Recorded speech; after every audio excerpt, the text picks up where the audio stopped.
Iran says it'll start producing uranium enriched to 60% by next week, bringing it closer to a weapons-grade nuclear stockpile. Tehran says it's responding to a cyber attack that damaged its enrichment plant in Natanz. But the retaliation could jeopardise efforts to revive the 2015 nuclear deal, which has been in shambles since the US abandoned it 3 years ago.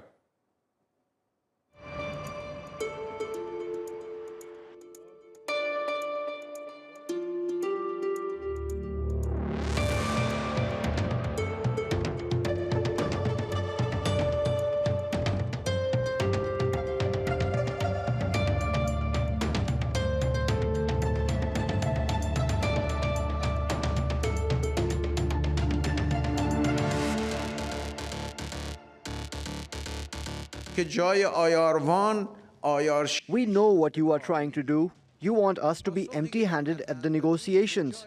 Our response to their malice is upgrading the centrifuges and increasing the uranium enrichment to 60% at Natanz instead of 3.7%. We will respond to your conspiracy, but at the same time, we say our activity will be peaceful. When you return to your commitments, we will return to the nuclear deal.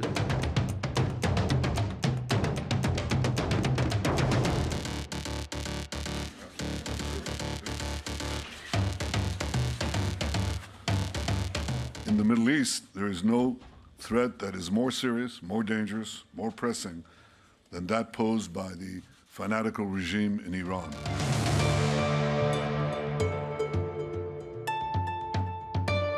First, we take seriously Iran's provocative announcement of its intention to begin enriching uranium to 60%, which the P5+1 should be unified in rejecting. This step both calls into question Iran's seriousness with regard to the nuclear talks and underscores the imperative of returning to mutual compliance with the JCPOA.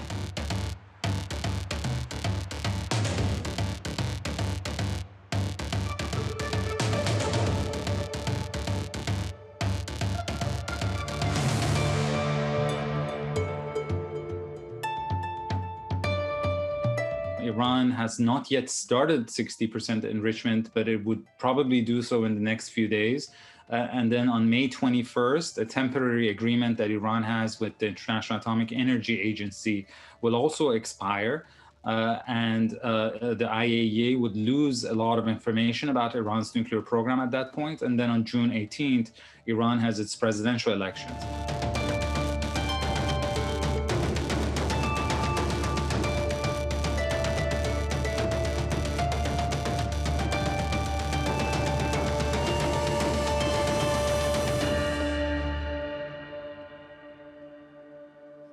Let's get more on this now from Meir Javedanfar in Tel Aviv. He's a Middle East analyst who specialises in Iran and Israel.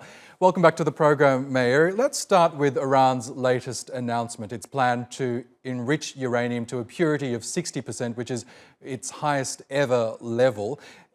Tehran says it's in response to the latest cyber attack against the Natanz nuclear facility, but could it also be about strengthening Iran's hand at these ongoing nuclear talks in Vienna? Absolutely, Oscar. It is about leverage. Iran wants to regain its leverage in the talks. It feels very angry by the fact that the Biden government, in fact, as far as I can tell, no government has condemned the alleged Israeli strike on Natanz. It is very surprising for the Iranians. It also speaks of Iran's isolation. So just as any other negotiation, Iran wants to strengthen it in its own hand. And this is why it's resorting to this move of enriching to 60%. But Oscar, I'm not sure it's going to get Iran what it wants, because we see that there has been concern by a number of countries that Iran is enriching to 60%, because some people say 60% is going beyond enrichment for civilian use. So we have to wait and see. You know, the proof of the pudding is in the eating. We have to wait and see whether this move by Iran will actually strengthen Iran's hands in the negotiations. That's what it's meant to do, but will it actually do it? I'm not so sure. And just for comparison there, the 2015 nuclear deal allowed Iran to enrich uranium only from the 3 to 4% range, so 60% would really be quite a significant jump. But can I ask you about the White House response? Because it says that despite what it calls a provocative statement from Iran, that Washington is still committed to reviving these talks. Why is the Biden administration so keen to re-enter the deal that Donald Trump withdrew from back in 2018? Well, because the Biden administration believes that Trump's maximum pressure policy failed. And also the Iran nuclear deal was backed by numerous experts around the world, including from United States, and some people in Israel also backed it. It was also a domestic promise that Mr. Biden made prior to becoming president. And they believe that the best way to stop Iran's nuclear program is through diplomacy. So, but why is Mr. Biden not condemning the alleged Israeli attack? If he believes in democracy, if he believes in diplomacy, seems to be one of the arguments. And one of the theories is that, look, during these negotiations recently, we have witnessed Iranian proxies on at least 2 or 3 occasions in Iraq have attacked U.S. bases where there are American service people or contractors. And America has only responded once. And this could be the alleged Israeli attack could be one way of now counter pressure by the Biden administration through Israel in order to answer back Iran's proxy attacks against U.S. contractors in Iraq. This could be kind of negotiations through another means in terms of getting what it wants. But I think ultimately both sides want these negotiations to succeed. I think Iran wants it more because its economy is suffering. Yes, can I interrupt you there, because I want to ask you more about that. We know that in 2015, the nuclear deal lifted sanctions on Iran, but when the US withdrew from it in 2018, Washington reimposed sanctions, but also threatened other countries with sanctions if they continued to do business with Iran. Can you just describe to us how damaging have these sanctions been on the Iranian economy?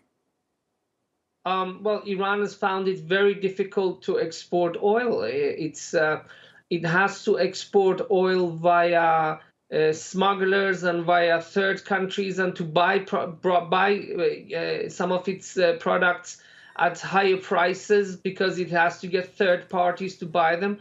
That has pushed the price of imports, which means that the Iranian consumer has to pay more for each product that it bought compared to the period before the Trump administration's decision. But it has also meant that Iran is having a very, very difficult time selling its most important export commodity, which is oil now. And we see that Iran's economy is, according to the IMF, it only has $4 billion left in its foreign exchange account. This problem, in addition to major problems of corruption and mismanagement, have made it very difficult for Iran, which is why Iran wants these talks to succeed. And also, Oscar, there's another issue here. Iran is worried about being sidelined. While you and I are talking about Iran, Biden has much bigger crisis in terms of Russia amassing its forces in the Donbass, in Ukraine.